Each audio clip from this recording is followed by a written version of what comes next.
Bonjour à tous et bienvenue dans ce nouvel audio dans lequel je vais vous partager l'expérience et les apprentissages du sport et de l'activité physique en général.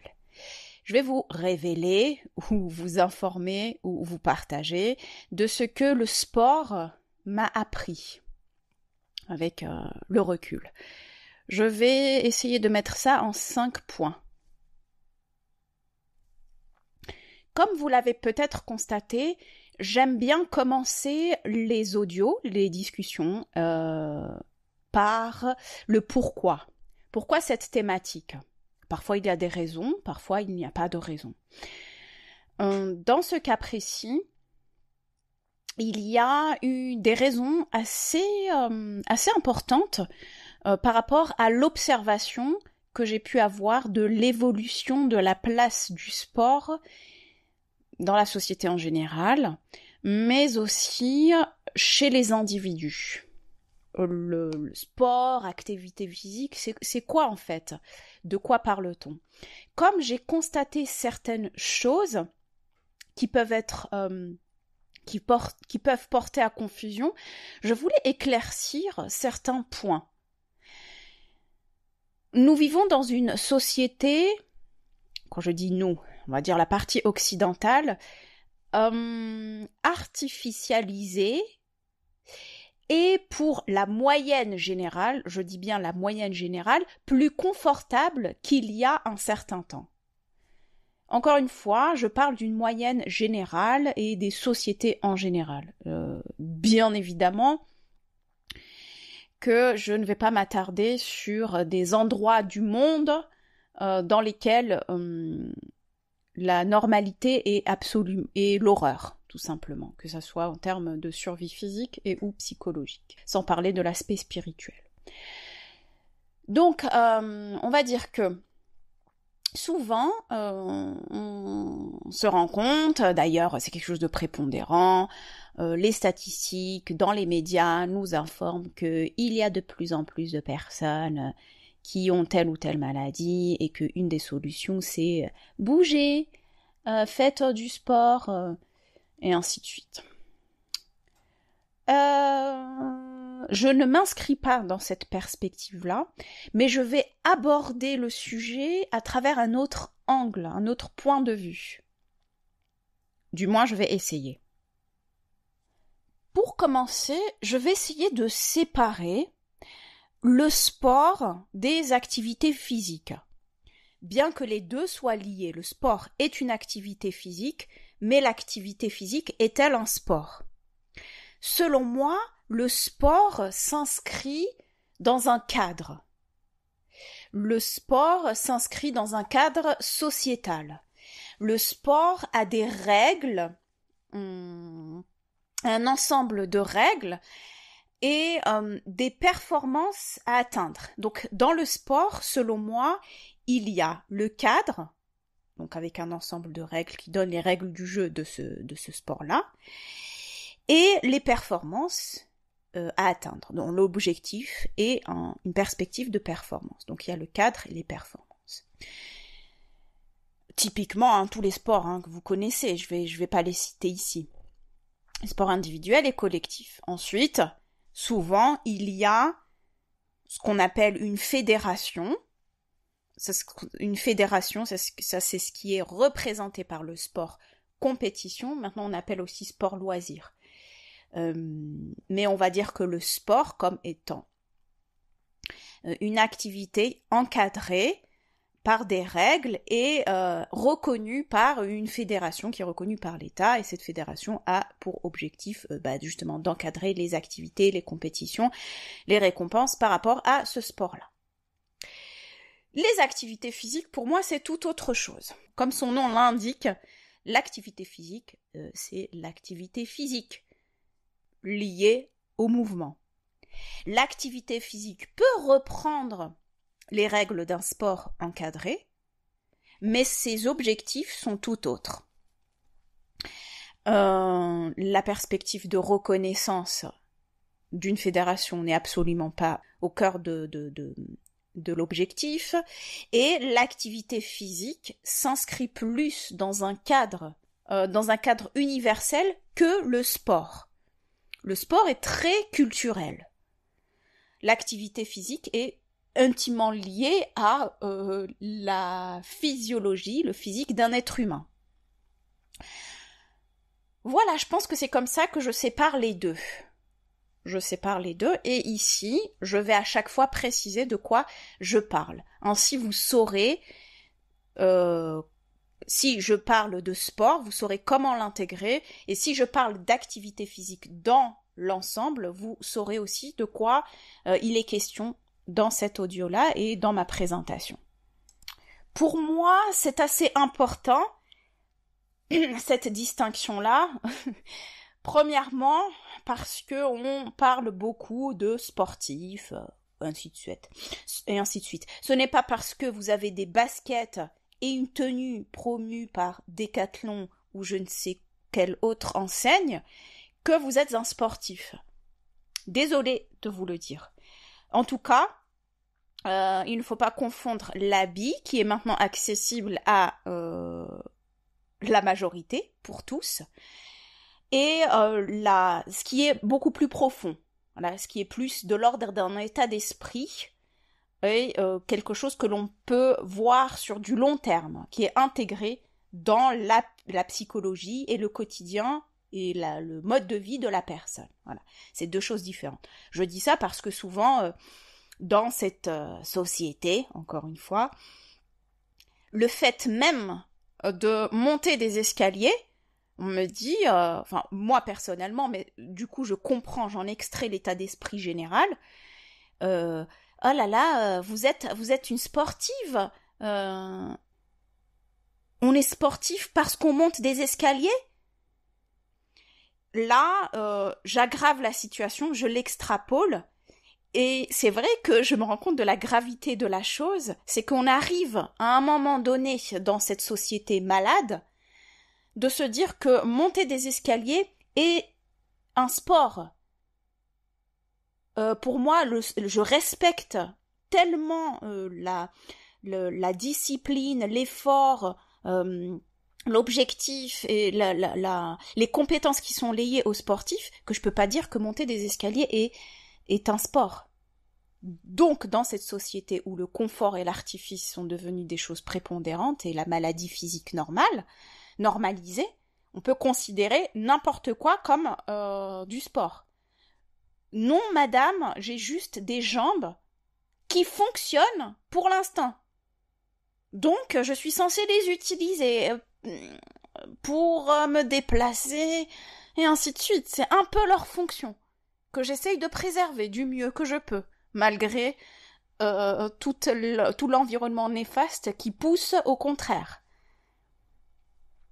Bon, cette réponse est un peu tirée par les cheveux, ne plaît pas toujours, mais je pense que c'est une réponse qui doit être apportée. Bon, elle fait réfléchir ou non, là n'est pas la question, mais il faut remettre les choses là où elles devraient être, à leur place, quoi. Maintenant, en ce qui me concerne, je vais reprendre l'historique. Mon historique, c'est que j'ai pu avoir la chance d'effectuer les deux, c'est-à-dire des sports encadrés et bien évidemment activité physique en général. Sport encadré, je ne l'effectue plus pour diverses raisons.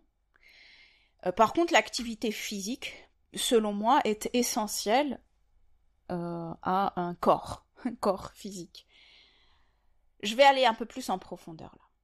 Donc, qu'est-ce que le sport m'a appris en général? Quand je dis le sport, j'intègre aussi les activités physiques.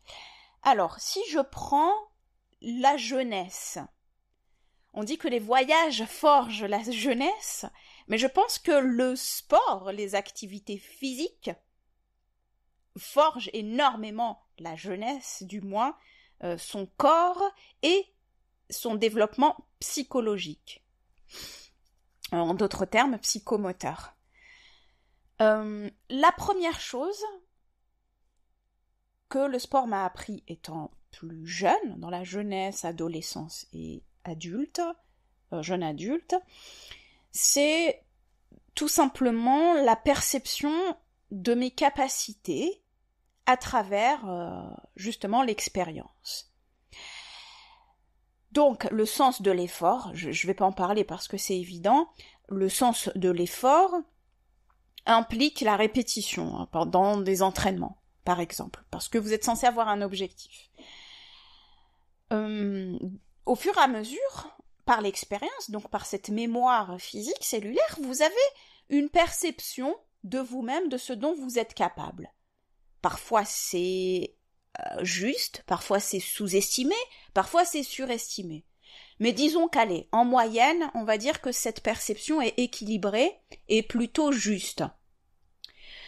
Donc, ça fait partie, cette perception de ses capacités physiques, de ce dont on est capable ou non, physiquement, ça fait partie de la connaissance de soi, puisque connaître son corps, ses limites, son ressenti, si on développe aussi cet aspect-là, parce que tous les sports ne développent pas l'aspect ressenti, en tout cas c'est censé le faire, on est un peu plus à l'écoute et on développe une connaissance tout simplement de son corps, un rapport à son corps plus proche que l'on ne développe malheureusement pas lorsque l'on ne pratique pas de sport, surtout, je le répète, pendant l'enfance et l'adolescence.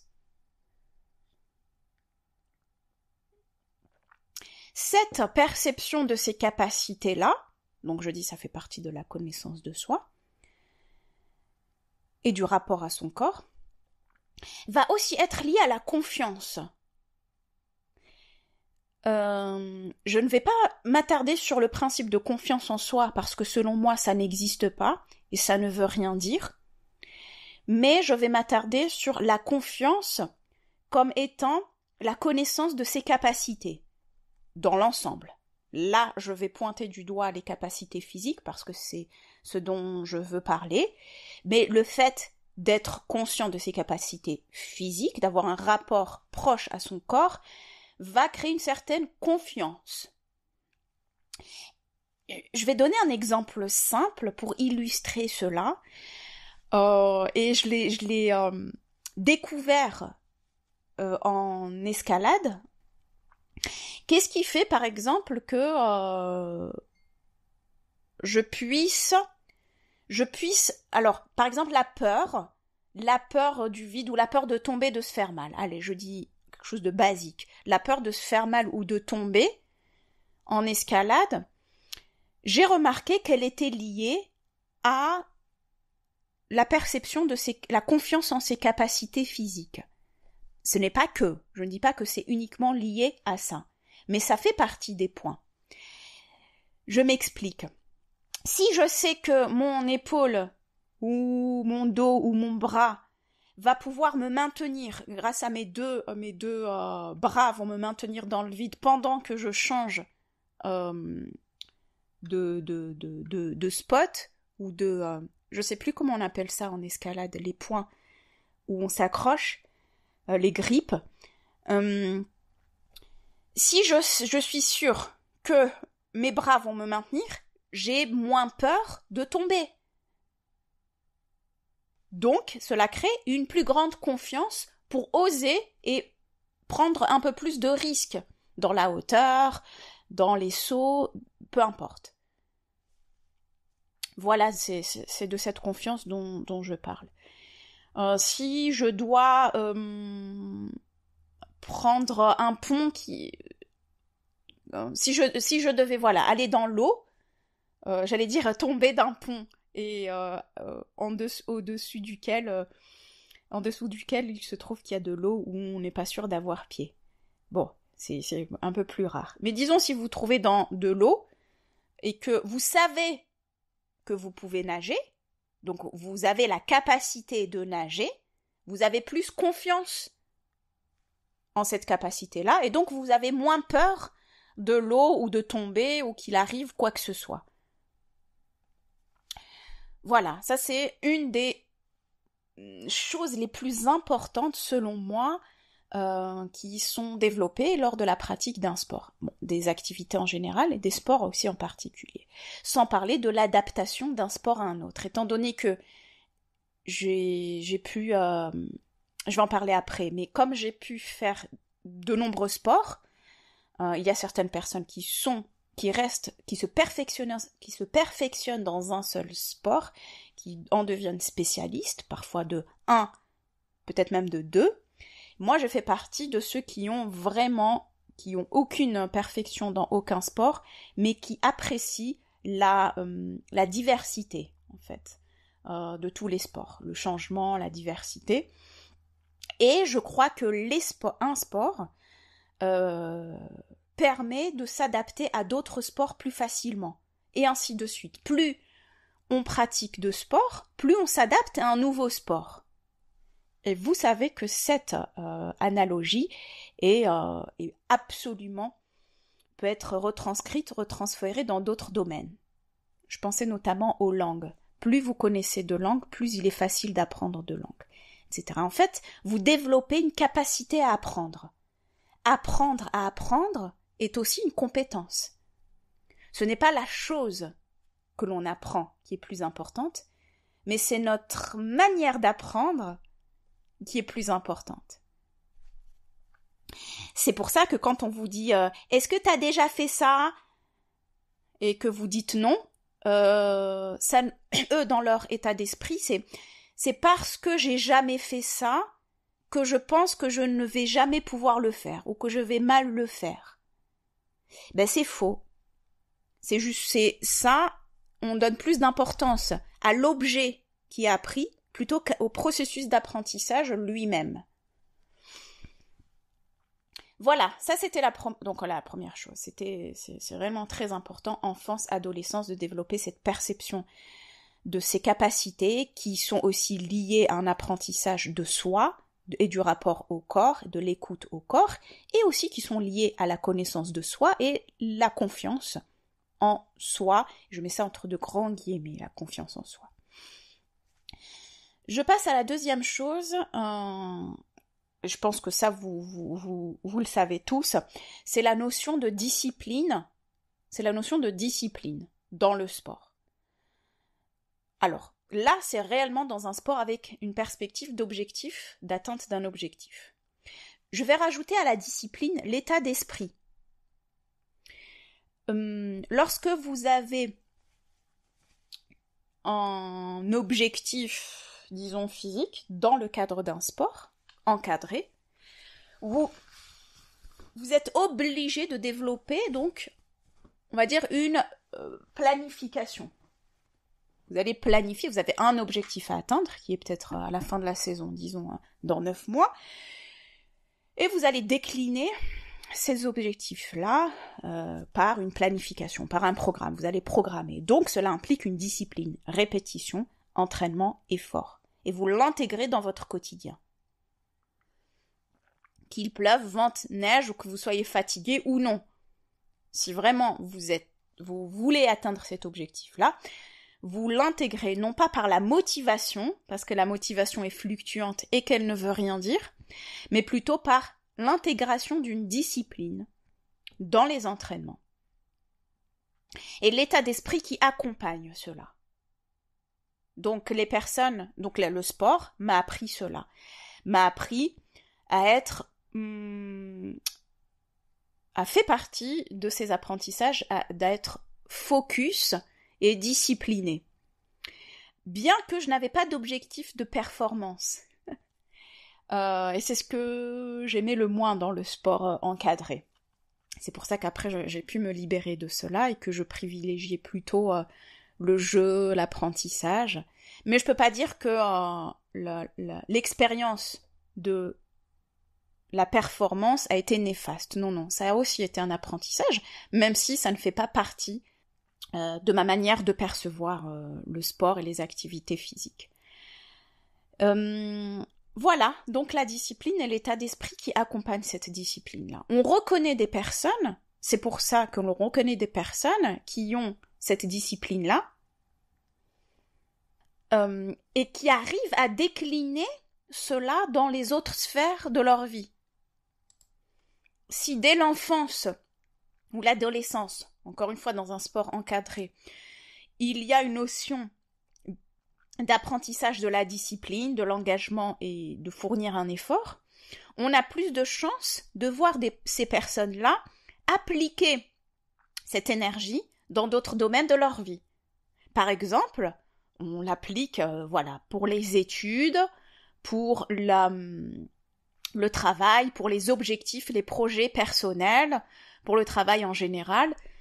On l'applique donc dans les différentes sphères de sa vie. Donc on a plus de chances de trouver des personnes sportives disciplinées qui sont plus ou moins équilibrées et stables dans l'atteinte d'objectifs.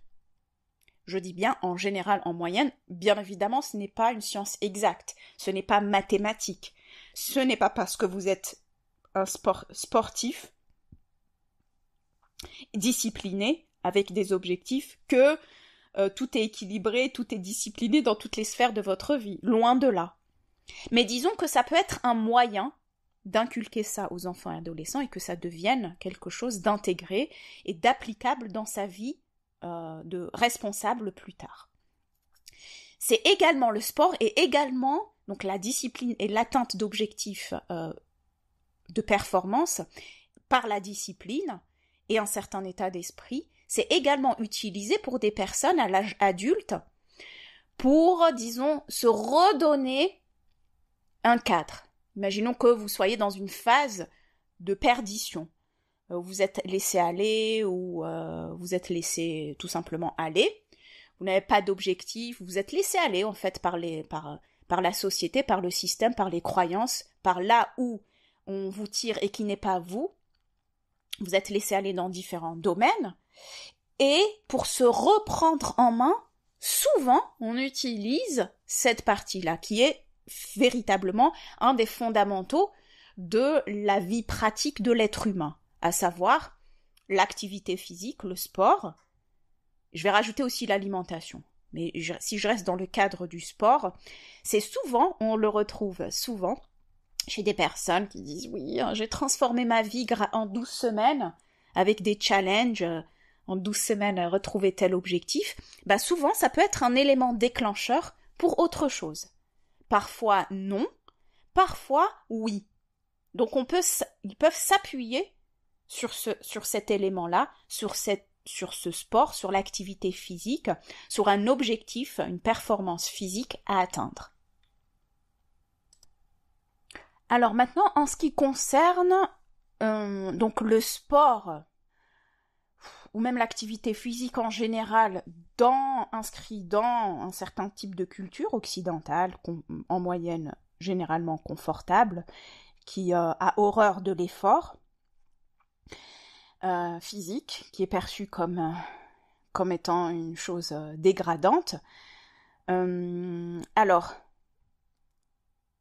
je pense que le sport, tel que je le perçois avec le recul, est véritablement lié aux sociétés sédentaires. Ça, c'est ce que m'a appris un certain mode de vie que j'ai eu, dans lequel je n'avais pas besoin de faire du sport tel que je l'aimais, tel que j'avais l'habitude et tel que je le concevais lorsque j'étais, j'allais dire dans la matrice, lorsque j'étais dans un certain cadre, disons. Okay ? Parce que finalement, le sport, l'utilité d'un certain sport, on va dire un peu plus populaire, est liée à l'excès de confort et au manque de mouvement. Donc, on va dire aux gens d'aller faire des mouvements, d'aller faire des choses, de bouger, d'aller faire des choses, parce que on a de la majorité de plus en plus une tertiarisation, avec la tertiarisation de la société. Tertiarisation, c'est l'offre de services, c'est lorsque le secteur des services est de plus en plus développé, avec le côté bureaucratique, le côté administratif. Bref, en gros, on est souvent assis, on est souvent moins mobile, on est souvent enfermé entre quatre murs. Voilà. On est moins mobile, et quand on est mobile, on ne fait pas forcément les mouvements, les meilleurs mouvements pour notre corps, les mouvements les plus bénéfiques pour notre corps. Donc, à côté, pour compenser cela, pour compenser du moins les conséquences qui sont liées à cela, on développe un cadre qui est le sport en général, disons compétitif, mais qui est le sport, tout ce qu'on peut appeler fitness, le fait juste de bouger. Et parfois je me disais, dans certains domaines, dans un certain sport ou dans une certaine activité, j'aime bien me placer à la place, comme si j'étais étrangère à ce monde. Je me dis, si je voyais si je voyais cette personne-là, que si j'étais pas de cette planète, que si je voyais ce groupe ou cette personne faire ça, je me disais, mais ils sont fous. Pourquoi ils font ça? Pourquoi l'autre est en train de prendre des kilos sur son dos, de se baisser, de se lever? L'autre, il essaye de faire ça. L'autre, il court, on ne sait pas pourquoi. L'autre, elle essaye de bouger ses bras et en même temps sa jambe. Ça n'a aucun sens. C'est même pas de la danse. Parfois, je me dis, en fait, le sport, c'est un peu l'artificialisation des mouvements, du moins on essaye, des mouvements en fait qui sont liés à un certain mode de vie. Et j'en reviens à ce que je disais par rapport à mon mode de vie. Lorsque j'avais un mode de vie plus dans le mouvement, nomade, avec l'aspect physique qui était totalement intégré, j'avais absolument pas besoin de faire quoi que ce soit, j'étais déjà en forme, de par mon mode de vie. Et en plus, je l'intégrais dans des choses utiles. Par exemple, le travail à la ferme, le travail physique, où vous êtes conscient que avec des mouvements répétitifs, des mouvements physiques, des mouvements à l'air libre, peu importe, construction, et ainsi de suite, vous êtes dans une activité physique, mais utile. Vous, je sais pas moi, si je dois aller faire je ne sais combien de kilomètres pour chercher de l'eau, et en même temps faire d'autres choses sur le trajet, j'allie l'utile à l'utile, ou l'utile à l'agréable si on veut que ça soit agréable. C'est-à-dire que finalement, avec cet objectif-là de vie, de mode de vie, j'en profite pour marcher. Mais marcher, c'est pas le but. Donc ceux qui ont, par exemple, une vie, je pense à ceux qui ont une vie montagnarde, qui ont une vie très difficile au niveau du confort, avec un confort sommaire, donc ils sont obligés, par exemple, de faire de longs trajets à pied, à la montagne, pour transporter, ou par exemple pour aller d'un point à un autre, soit pour transporter des marchandises, soit pour chercher des marchandises, peu importe l'objectif, bien on constate que ces personnes-là, lorsqu'elles ont à côté même avec un confort sommaire, mais des connaissances qui sont liées à l'alimentation, qui ont un environnement qui est plus ou moins non pollué, alors ces personnes-là sont en meilleure santé, en meilleure forme que une personne lambda qui court avec son comment on appelle ça, fréquence-mètre, avec des baskets dernier cri, avec le t-shirt anti-transpirant, avec qu'est-ce qu'ils prennent maintenant, la CB, bref, des protéines avant, pendant, après, voilà. Donc, et j'exagère à peine. Donc en fait, ceux qui intègrent l'activité physique dans leur mode de vie n'ont pas besoin de sport. Et c'est pour ça que je conclus que le sport, le cadre sportif l'encadrement, l'artificialisation du mouvement, l'artificialisation du sport est quelque chose qui a été mis en place par les sociétés sédentaires excessivement confortables. On compense le fait d'être assis toute la journée, ou juste de ne pas respirer, ou je ne sais quoi d'autre. Et ça se voit notamment avec la nouvelle notion de sport, qui n'est plus les sports communs qu'on connaissait, qui existent depuis très longtemps, et dans toutes les sociétés. Le sport qui est lié au jeu et à la cohésion, par exemple, sociale. Je pense au sport d'équipe en général, le football, le basket, il y a d'autres sports comme ça qui sont des sports, mais qui ont un impact social très important, de socialisation, disons. Les sports d'équipe, on apprend pas mal de choses. Les arts martiaux qui ont aussi d'autres fonctions. Sports de combat aussi qui ont d'autres fonctions, et ainsi de suite. Je ne parle pas de cela parce que il reste encore dans un cadre avec des références anciennes, même si cela change. Je parle de la notion de sport comme la salle de sport. Voilà, maintenant depuis quelque temps, c'est devenu un phénomène on va à la salle de sport, c'est-à-dire tu t'es enfermé dans un bureau, peu importe ce que tu fais, et ensuite, pour compenser cela, tu te réenfermes dans un cadre entre quatre murs, avec d'autres personnes en faisant des choses. Souvent seul ou avec un programme, ou peu importe. Donc c'est un nouveau sport, en fait. C'est comme quoi le sport est aussi le reflet d'une société.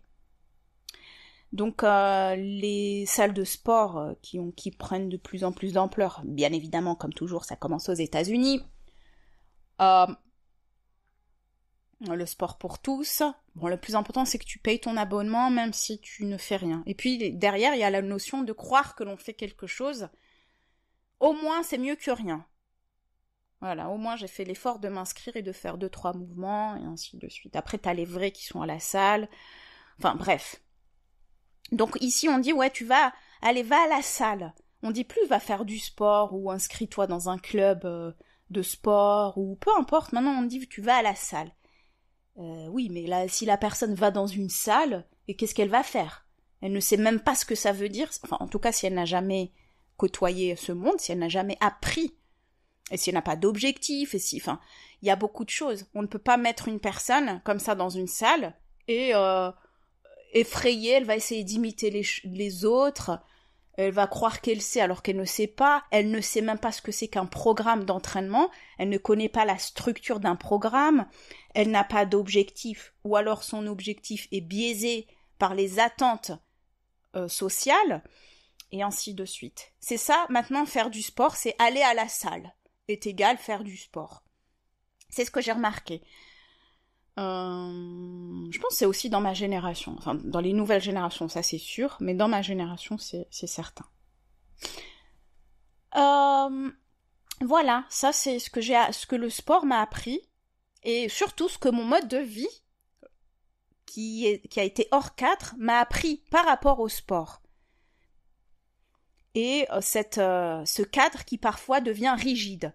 Si je n'ai pas envie d'aller, ou si je ne peux pas, ou si j'ai prévu autre chose, le mardi de 18 à 20 heures à cet entraînement-là, ben c'est trop dommage, je risque de le rater. En fait, on est soumis à une sorte de programme, de routine quotidienne qui est liée à la discipline, certes, mais qui, selon moi, restreint mes libertés. Et qui sont pas forcément liées à une certaine écoute de soi, puisqu'elle est liée à un cadre rigide et fixe.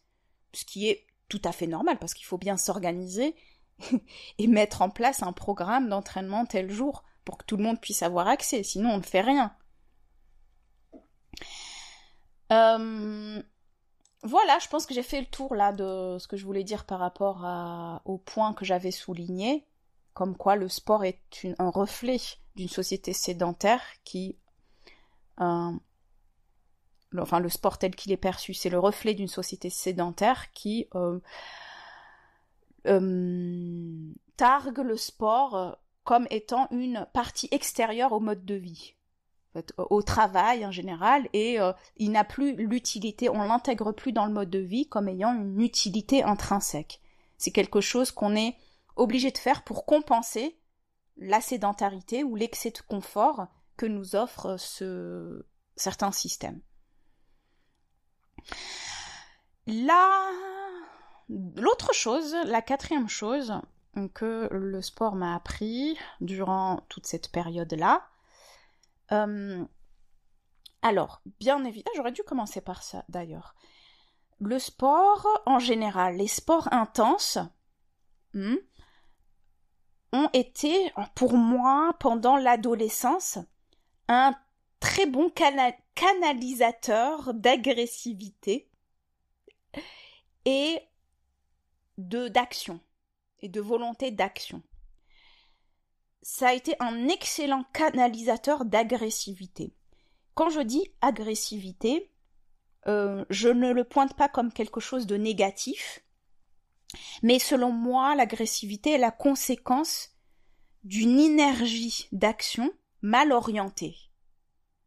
Une énergie d'action, action c'est le mouvement, l'action, cette énergie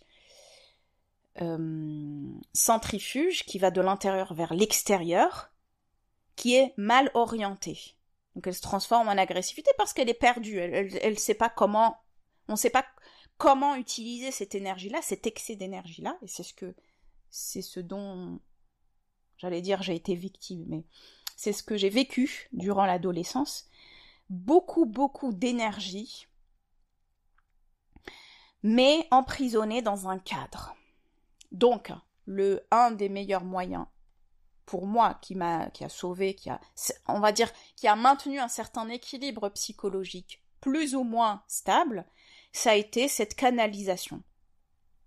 D'ailleurs, si vous regardez les vidéos sur les systèmes de défense psychologique, de protection et de défense, vous verrez que j'en parle, c'est au tout début, c'est les premières vidéos que j'ai faites. J'ai fait en 3 parties sur les mécanismes de défense. Canaliser l'agressivité par le sport, c'est aussi un moyen de protection psychologique. Forcément. Donc au lieu d'exprimer cette énergie-là en s'auto-détruisant dans le sens par n'importe quel biais, pour étouffer cette énergie-là, ou alors en agressant d'autres personnes physiquement, on utilise un moyen encadré. Et le sport est extraordinaire pour cela à l'adolescence. Notamment pour les garçons, puisque à cette époque-là, les changements hormonaux font que il y a bien évidemment l'impact de la testostérone sur les comportements des garçons, puisque un homme est censé avoir un certain taux, c'est ce qui fait la biologie d'un homme. Donc, cette période de transformation qui est l'adolescence est difficile pour les deux sexes, bien évidemment. Elle est particulièrement difficile pour les jeunes garçons par rapport à cette hormone-là. Bizarrement, moi je ne sais pas si c'est lié à ces changements hormonaux, parce que je ne suis pas un homme, et pourtant, je peux avoir effleuré ce qu'un jeune garçon peut avoir vécu durant cette période-là. Cette volonté d'action, de faire, d'agir, d'exploser tous les cadres et d'être utile et de reconnaître que j'ai envie de faire, que je voulais faire, utiliser cette énergie, mais c'était impossible. C'était mon apprentissage à cette période-là. Donc, un des risques par rapport à cela, donc c'est très bien pour passer cette période, bien que ça ne soit pas l'idéal, Bien évidemment, ce n'est pas l'idéal, c'est une compensation, hein, quelque part. L'idéal serait, dans un monde idéal, c'est que c'est les personnes qui ont cette énergie-là puissent accomplir des choses, c'est-à-dire que dans leur environnement, de base, pourquoi je prends cette voix, c'est plus pour parler des personnes qui pensent que c'est beaucoup plus simple que ça, alors que non, c'est pas simple. Donc les jeunes, dans un certain cadre, l'idéal, c'est d'avoir l'environnement qui permette une responsabilisation d'un être humain. Si dans l'enfance, souvent les comportements un peu agités montrent une certaine prédisposition de l'enfant à vouloir agir, faire des choses, au fait, curiosité. Et on étouffe ça. On étouffe, on dit qu'il est, c'est un élément perturbateur, et ainsi de suite. On ne connaît pas la psychologie d'un être humain, d'un enfant. Les gens qui travaillent dans ce monde ne connaissent absolument rien. Ils ne se connaissent même pas. Ils ne savent pas ce que vivent différentes palettes d'êtres humains.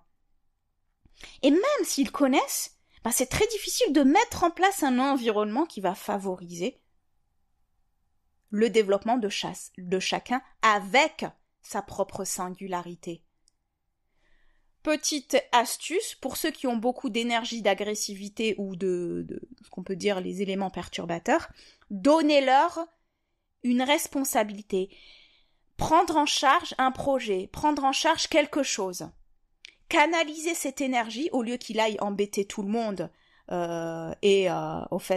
perturber l'ordre pour émettre le chaos.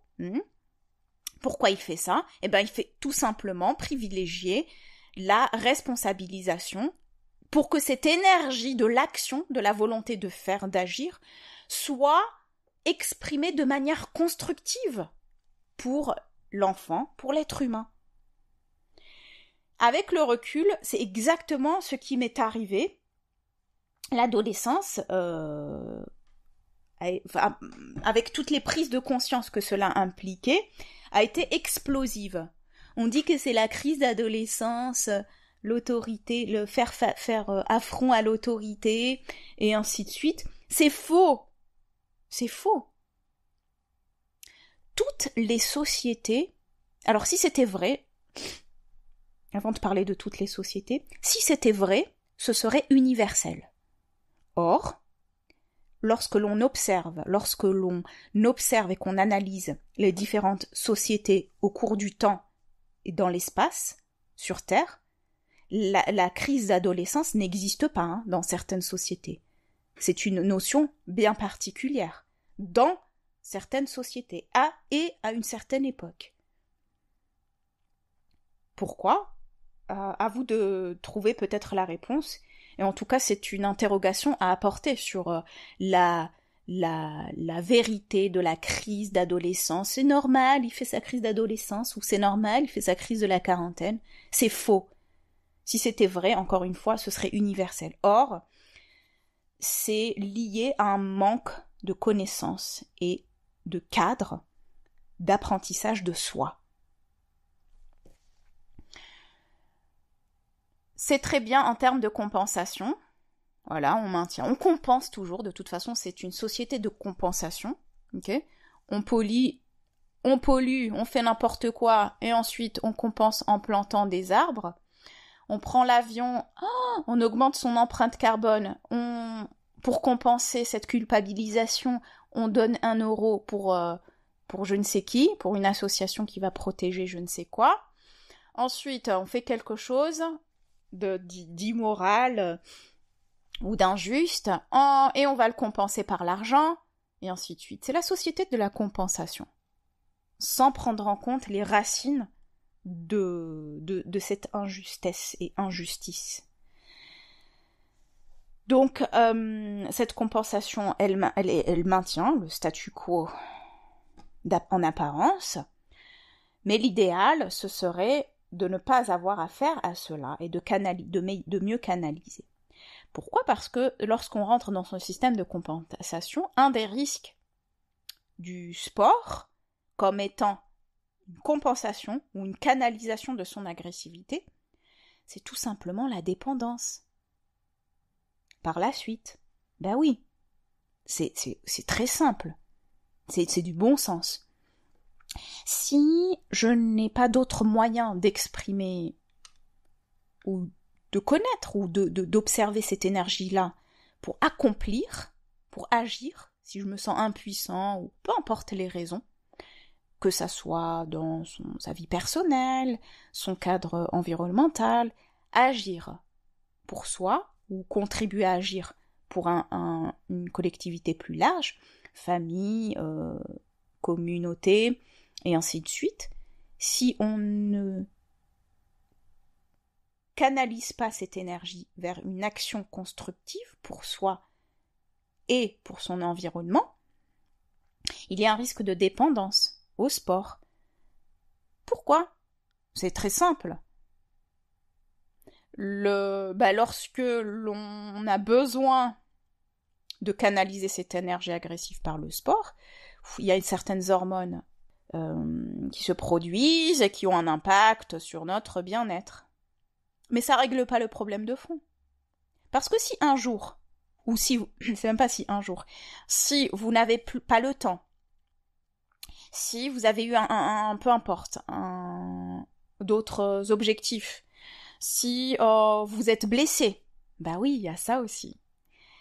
Si beaucoup de choses peuvent arriver, et que vous n'avez pas eu la possibilité d'avoir votre séance vitale qui va vous faire du bien, alors dans quel état vous serez ? Dans quel état vous serez ? Vous serez en manque. En manque, et avec tous les symptômes d'un manque. Et qui dit manque, dit dépendance.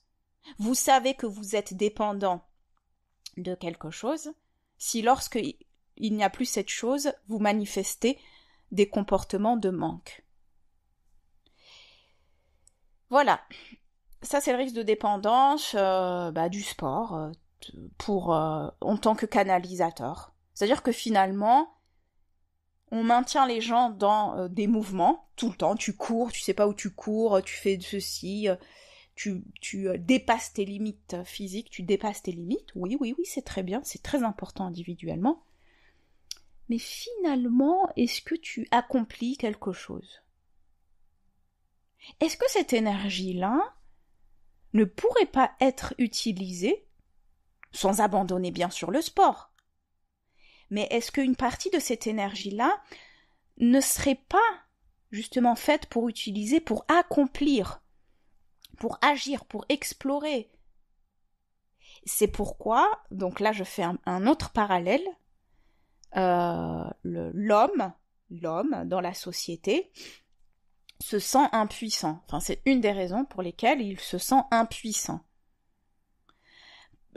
Cette énergie-là de l'action est plus liée à une énergie masculine, d'accord, en opposition avec la réception et une forme de passivité, de réception.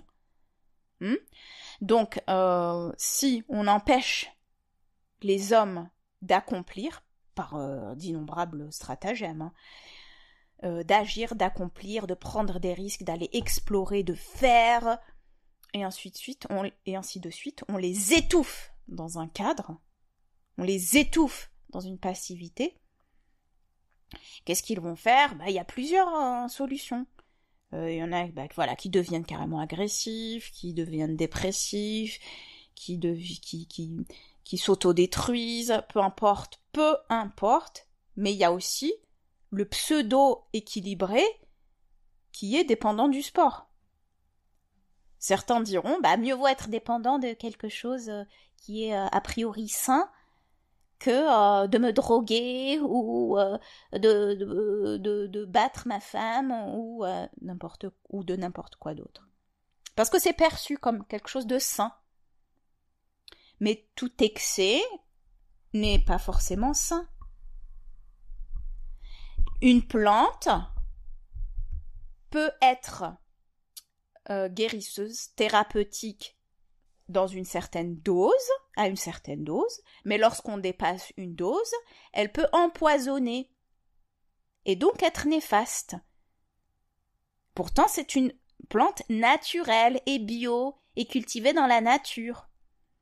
C'est la même chose pour le sport, l'activité physique. En fait, c'est la même chose pour tout. Donc, à partir d'une certaine dose, d'un certain excès, ça peut devenir néfaste. Aussi, on le rencontre dans le sport de haut niveau. Puisque là, j'ai pas parlé du sport de haut niveau. Le sport de haut niveau maintenu, pourquoi les carrières des sportifs professionnels est très courte? Parce qu'ils font des performances hors, ils accomplissent des choses hors normes, voilà, hors normes, pas tellement hors normes, mais au-delà de ce que le corps peut supporter sur une certaine distance. Mais raison pour laquelle ils ont des courtes, ils ont des carrières courtes, c'est tout à fait normal. Parce que c'est pas normal de maintenir cela pour le corps. Quand je dis normal, c'est en termes biologiques. C'est pas normal pour le corps de maintenir une certaine intensité physique, un niveau supérieur, un certain seuil, durant une certaine période. Voilà ce que m'a appris, une autre chose de ce que m'a appris le sport comme étant canalisateur, qui a été très bénéfique pour compenser, pour me maintenir dans un état psychologique plus ou moins recevable, qu'on pourrait appeler la période d'adolescence. Et j'ai une bonne nouvelle, c'est que, eh bien, j'ai toujours cette énergie de l'action, cette énergie agressive, cette énergie de l'enthousiasme, cette énergie de l'accomplissement. Et au fur et à mesure du temps, par ces phases d'apprentissage et de connaissance de soi, Dieu merci, j'ai appris à canaliser cette énergie autrement, même si parfois il y a des phases où je me replonge dans cette étape-là d'adolescence, et c'est là où je me dis « Ah, quelque chose qui ne va pas. Allez, tu repars sur autre chose. » Donc, justement, au fur et à mesure du temps, ce que m'a appris le sport dans la jeunesse, l'adolescence, et puis dans toutes les transformations de mode de vie et transformations individuelles, conscience, psychologique, j'ai pu développer au fur et à mesure, de par, premièrement, la diversité des activités sportives, une compréhension du mouvement, une compréhension du rapport au corps. Tous les sports ne se valent pas, toutes les activités ne se valent pas. Il y a les activités qui sont plus intenses, qui ont plus un rapport, une énergie explosive. C'est typiquement les sports à intensité cardiovasculaire élevée. Et à côté, il y a les autres sports qui sont plus de l'ordre de la maîtrise du mouvement. Je pense, par exemple, à la gymnastique. La gymnastique, c'est vrai, c'est un sport très difficile, mais le rapport est différent. Il est différent, par exemple, un athlète, un coureur, on va dire, un coureur en athlétisme, un coureur de 800, ne va pas avoir le même rapport à son sport qu'un gymnaste. Le gymnaste va être beaucoup plus dans un rapport interne, dans la justesse des mouvements. Donc le rapport au corps sera différent. Les sensations seront différentes. C'est ce que j'ai constaté en arborant les différents sports. Et ça a été extraordinaire pour moi. Ça a été extraordinaire en termes de connaissances et de rapport à son corps. C'est ce qui a donné, quelque part, une porte ouverte à une certaine liberté du mouvement. Liberté de se mouvoir à travers toutes les expériences précédentes qui sont liées au corps. puisque, ça je ne l'ai pas dit, mais j'ai eu un excès quelque part de sport, justement, dû à ce besoin de canaliser l'agressivité qui ont mené à des blessures, à des traumatismes physiques, non écoutés. Donc, par la suite, l'apprentissage de cela, c'est que, eh bien oui, il y a l'écoute qui est important. Pourquoi je n'ai pas écouté? C'était même pas dans une perspective de performance, c'était dans une perspective vitale d'expression de cette énergie-là. Sinon, je sais pas moi, sinon je me droguais ou je faisais autre chose. Mais comme c'était pas une option, pour moi le sport était extraordinaire. Il faut savoir aussi que j'ai été élevée j'avais eu aussi le bon environnement. Dans la famille, c'était aussi quelque chose de valorisé. Donc j'avais eu la chance, et dans l'environnement familial, mais aussi dans l'environnement social, que ce soit quelque chose de valorisé et d'accessible. Par la suite, au fur et à mesure, c'est la connaissance physique, la connaissance du mouvement, et aussi le lien entre le mouvement, l'expression de soi, puisque l'expression finalement de soi, et quand je dis de soi, je dirais plutôt l'expression de certaines émotions, ou de certaines idées dans les émotions. Bref, l'expression en général peut passer par le mouvement. Et elle passe par le mouvement. C'est ce qu'on appelle dans ce cas-là la danse, qui est dans certaines danses qui sont athlétiques, donc qui sont sportives, mais qui ont aussi une dimension artistique, donc expressive. Et de là, j'ai pu savoir à quel point le besoin, donc ça fait partie aussi de la connaissance de ses propres besoins, j'ai pu savoir à quel point le besoin de mouvement, d'action et d'expression chez moi était lié. Et qu'à travers cela, j'ai pu au fur et à mesure développer mes propres activités en fait, mon propre... je vais pas dire sport, mais je dirais plutôt ma propre gym, mes propres exercices, voilà, mes propres exercices qui vont correspondre à le mode de vie dans lequel je me trouve, qui correspond à l'état dans lequel je me trouve, qui correspond au cycle dans lequel je me trouve. Quand je dis de cycle, c'est cycle humain, mais aussi cycle féminin, qui correspond à la phase dans laquelle je me trouve, phase psychologique. Voilà. Puisque nous traversons plusieurs phases. Et grâce à la diversité, les expériences et la diversité des apprentissages, et le sérieux aussi dans ces apprentissages-là, il y a une adaptabilité qui fait qu'il n'y a presque aucun changement qui puisse me perturber dans cette forme de liberté du mouvement, dans cette forme d'expression. En gros, j'ai développé mes propres exercices que je peux adapter si je suis à l'air libre, si je suis enfermée, si il pleut, si ceci, si cela. Je ne suis plus dépendante, ou je ne suis pas dépendante d'un sport, d'une salle, d'un matériel, d'une manière de faire, d'un programme, rien. C'est liberté presque totale. Liberté du mouvement, je parle pas de la liberté. Je parle de cette liberté du mouvement et cette connaissance de soi à travers le mouvement. Et je crois que cet apprentissage-là n'est pas fini, puisque avec le développement, avec la maturation physique aussi, les besoins vont changer, la vitalité va aussi peut-être changer, le mode de vie va changer, les projets changent, enfin, il y aura encore d'autres changements et je suis parfaitement consciente que la base que j'ai pu fonder va me servir pour tous les changements et l'adaptabilité que l'on qui peut survenir lors de différentes phases dans la vie, puisque les changements et les transformations font partie de la vie, qu'on le veuille ou non.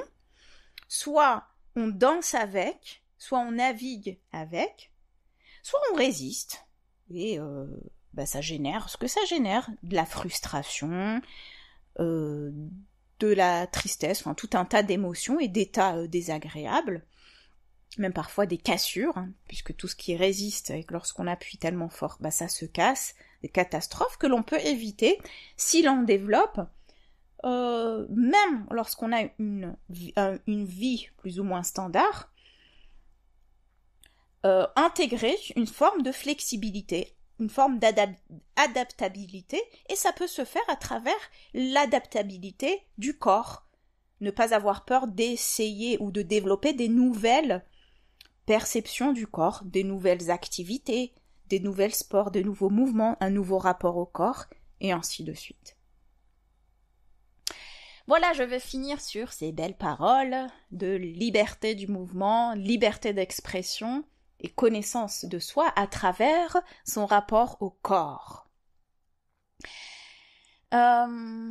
J'espère que ça vous a appris quelque chose. Je pense que vous avez dû aussi vous projeter dans certaines choses ou pas, ou alors que vous pouvez apporter votre propre expérience de ce que vous a appris le sport, vous personnellement, ou les activités physiques en général.